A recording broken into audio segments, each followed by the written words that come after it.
And the topic of my presentation is hybridoma technology. First, we'll discuss about the background of this technology.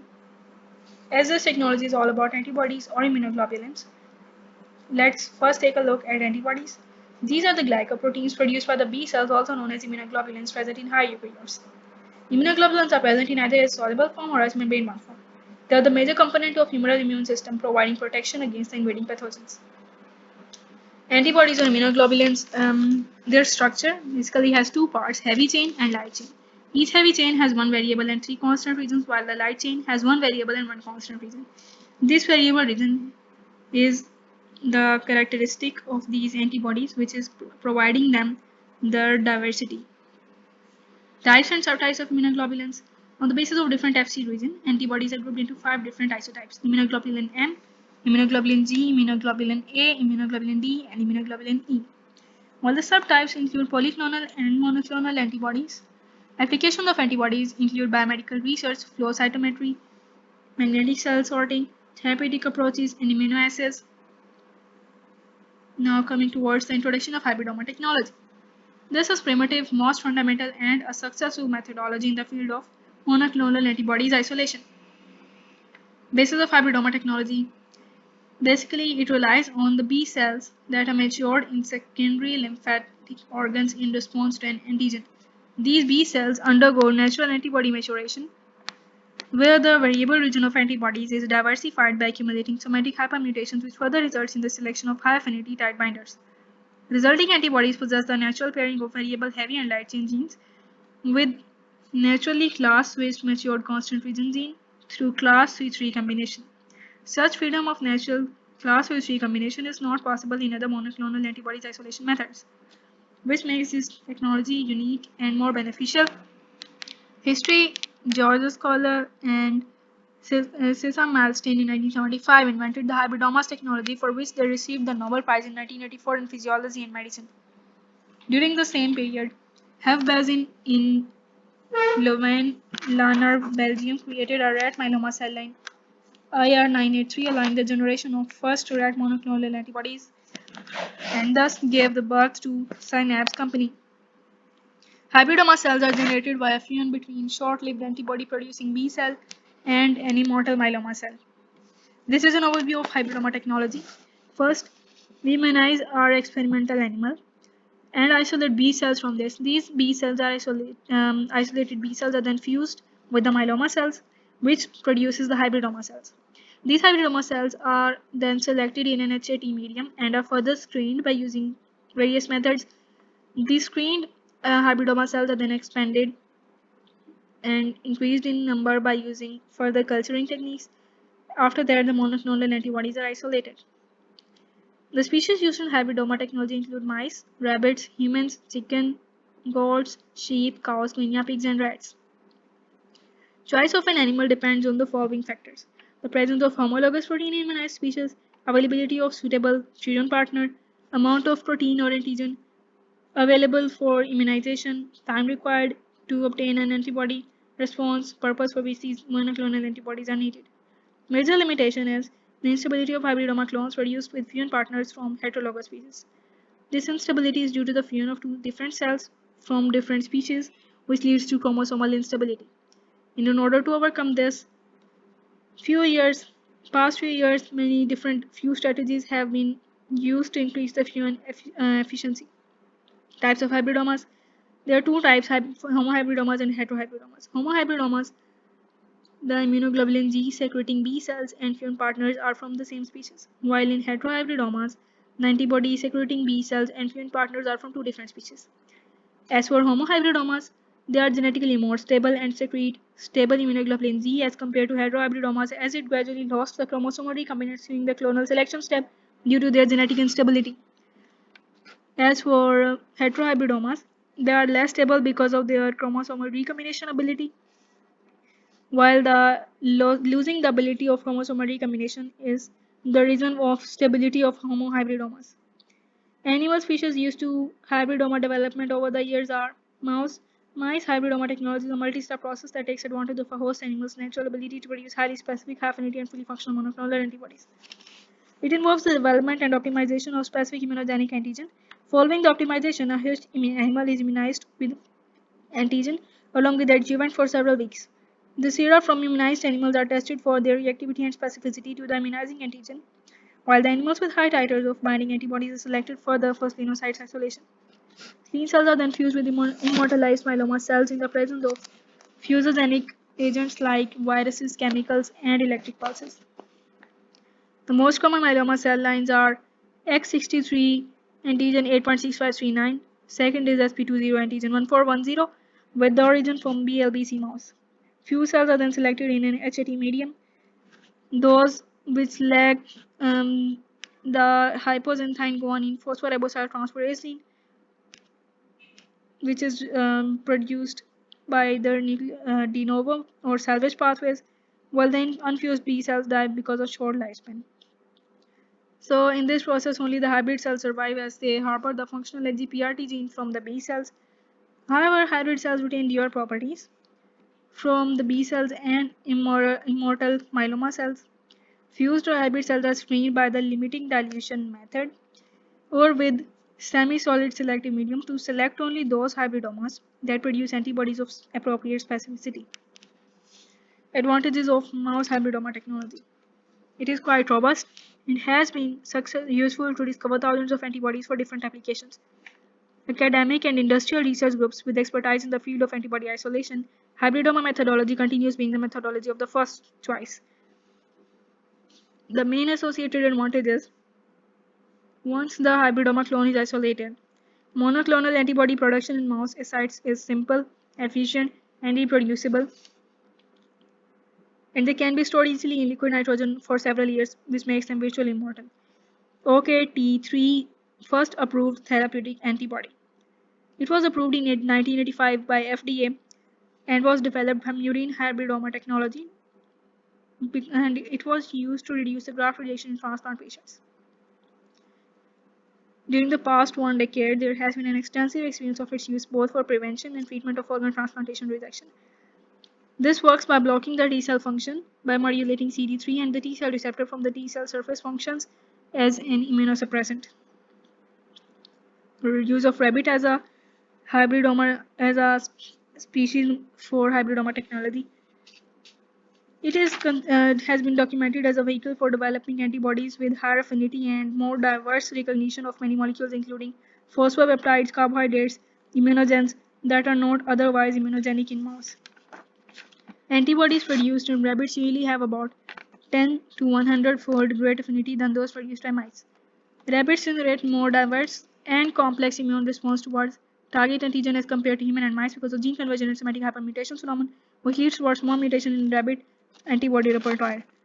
The gene conversion is responsible for introducing mutations and affinity maturation of variable antibody fragments, which takes place in double-stranded rearranged VDJ DNA segment of antibody via homologous recombination.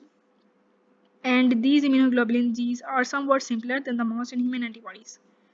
Yet there are some limitations.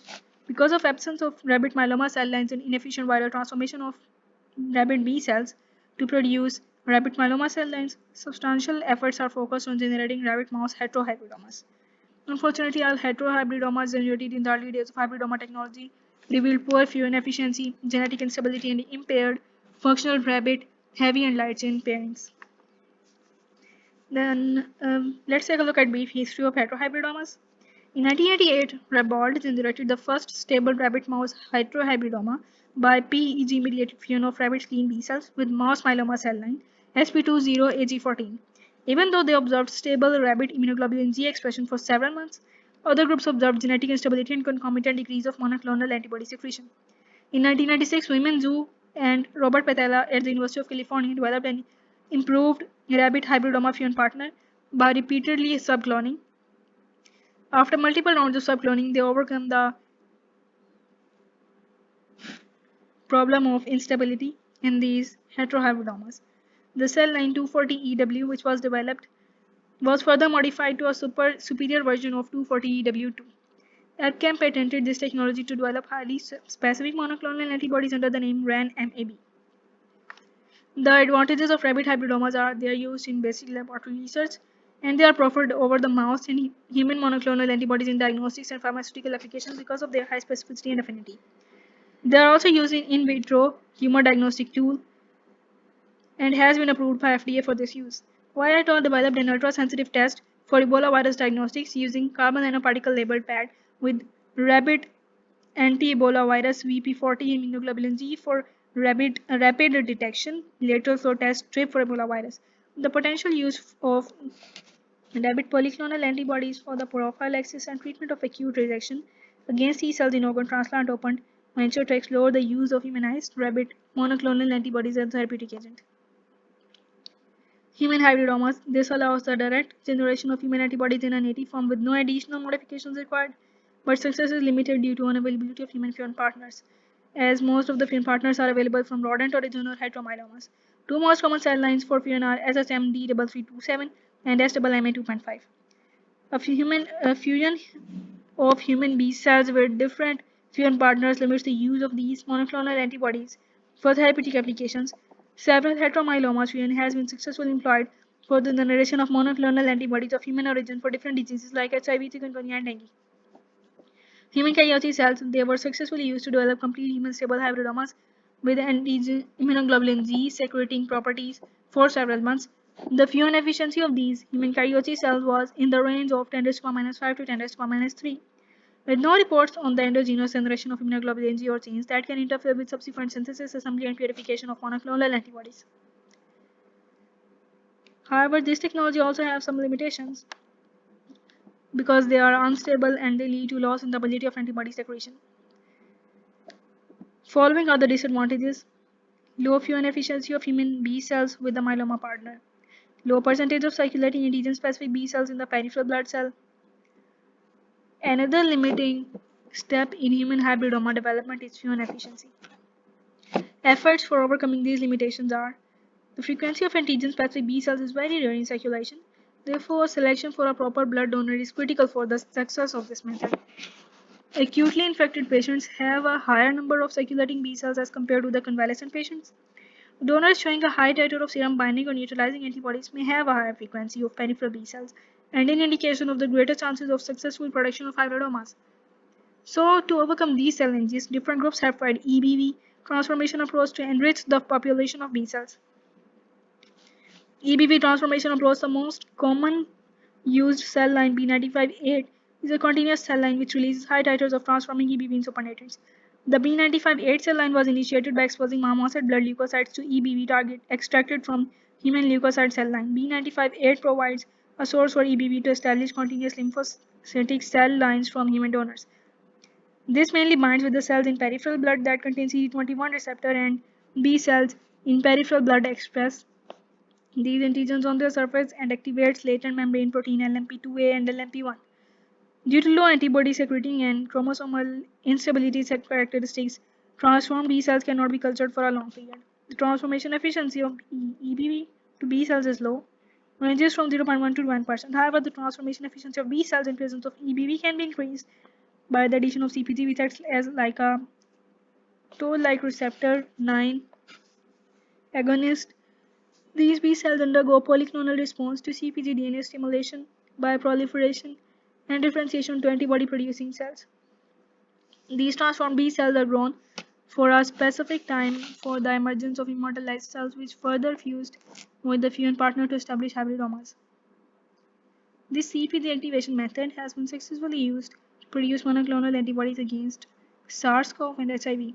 Main concern of developing hybridoma for the therapeutic approach is that the final hybrid cells should be free of EBV and other human viruses. Overcoming the limitations of fusion efficiency.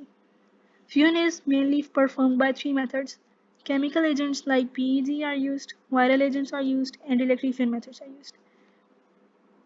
Using PEG, this fuses the plasma membranes of two adjacent mammalian cells by dehydrating the lipid head groups and favoring the fusion of two cells, leading to a single cell with two or more nuclei. But it has drawbacks that it leads to the generation of non-specific fusion between different kinds of cells.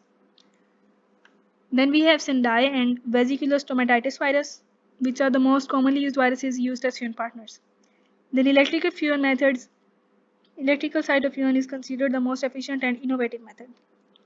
Chicken hybridomas. The chicken immune system recognizes more epitopes on mammalian proteins as foreign and generates a more vigorous and diverse immune antibody repertoire. They're emerging as valuable immunization hosts, specifically for therapeutic antibody discovery for difficult targets having sequence conservation in mammals. The use of chicken egg yolk for antibody producing production represents a reduction in animal use ethical issues as chicken produces a larger amount of antibodies than laboratory rodents. Brief history: initially in 1989, a successful attempt was made to generate chicken hybridomas against Newcastle disease virus by fusing the PBCs, PBLs, and thymidine kinase deficient chicken myeloma cells. The secreted antibody produced hybridomas were initially obtained, but then lost the ability to produce antibody in the culture immediately. So, in order to overcome this issue, Nishinaka et al. In 1991 developed a new improved serum cell line R27H4 for the production of chicken monoclonal antibodies. The new cell line was efficient in the development of antibody producing hybridomas with highly reactive immunoglobulin G secretion ability of 6 months. The recent development of transgenic chicken with human immunoglobulin loci has expedited the use of transgenic chicken derived monoclonal antibodies directly for human therapeutic use. Challenges and development in hybridoma technology over the years. Advancement in RDT, recombinant DNA technology, has overcome the challenges by cloning of variable heavy and variable light from unstable hybridoma gene. So cloning in transient transfection vectors to produce antibodies in mammalian expression system. Development of CRISPR-Cas9 in recent years has been overcome by immunogenomics reprogramming using plug and play technology. This technology platform has enabled the rapid generation of full-length antibody secreting cell lines. Major limitation of hybridoma technology is lack of suitable fusion partners, which limits its use and limits its applicability to other species. So to overcome the problem of suitable fusion partners, the transgenic mice model H2KB TSA58 has been developed. Main, main advantage of this technology is that it eliminates the use of fusion partners. The technology we are talking here about is the transformation technology, RDT, recombinant DNA technology, which is uh, in eliminating the need of using fusion partners. The other major challenge associated with hybridoma development is the requirement of antigen to generate a specific immune response. In recent years, different approaches have been successfully implemented to overcome these challenges. Use of immunomodulators in DNA immunization has positively enhanced the immune response and proved to be a successful approach to isolate desired specificity binding monoclonal antibodies to native conformations. Another challenge in hybridoma technology is animal immunization. The overall efficiency of hybridoma depends upon the efficiency of immunization. Some factors that affect the efficiency of immunization are route of administration of antigen, dose, choice of adjuvant, number of boosts, and immunization protocol. Another major challenge in the field of human hybridomas is the requirement of lymphocytes from actively infected patients or who have been exposed to antigen. To overcome these limitations, Lai et al. In 2006 has developed a novel and rapid combined ex vivo immunization strategy with Morphogenics platform process for the isolation of therapeutic monoclonal antibodies. Protocols of hybridoma technology include multi-step screening and cloning processes to identify antigen-specific hybridomas. These are labor-intensive and time-consuming. But the new advancements in hybridoma technology, like robotic screening methods and use of methyl cellulose-based semi-solid selective medium, has overcome the time-consuming disadvantage which was caused because of the old methods of hybridoma technology. Similarly, Paul et al. Has recently developed microarray-based screening technology, which is for direct identification of high-affinity clones, and it also avoids the loss of slow-growing clones. FACS-based screening methodology can be applied in any lab, easily set up as it doesn't require any special reagents. Yet another approach is the screening of hybridoma supernatant directly by biolayer interferometry based on dissociation rates to select clones containing high affinity antibodies for further expansion and subsequent characterization. Transgenic technology for isolation of fully human monoclonal antibodies. Antibodies isolated for therapeutic applications from different species excluding human needs a multi-step process of humanization and develop ability through rational sequence optimization. Mouse is the most common and preferred progenitor used in monoclonal antibody isolation. To avoid the multi-step process of humanization, the concept of transgenic mice harboring the human antibody repertoire has gained attention. Where large human immunoglobules are transferred into the mycelium line using YAC approach, yeast artificial chromosome approach, the xenomouse and human HUMAB mouse are the first engineered transgenic mice that carry the majority of VH and VL antibody repertoire. Initially, this technology was limited to mice, but over the years, this technology has been established for other animal models like rabbits, rats, and cows. This success depends on the proper representation of target antigen to the immune system. In addition, designing of proper immunogen is very critical to success. Toward the ambiguity of immunogen design in soluble form, genetic immunizations are more preferred over the traditional methods. But a limitation of this technology platform is immune tolerance. Recent developments of transgenic rat and chicken models have partially overcome these limitations. The transgenic mouse models technology harbors some advantages over the phage display derived antibodies. The antibody developed by transgenic technology requires less development or optimization and thus require a shorter time to reach the product development stage.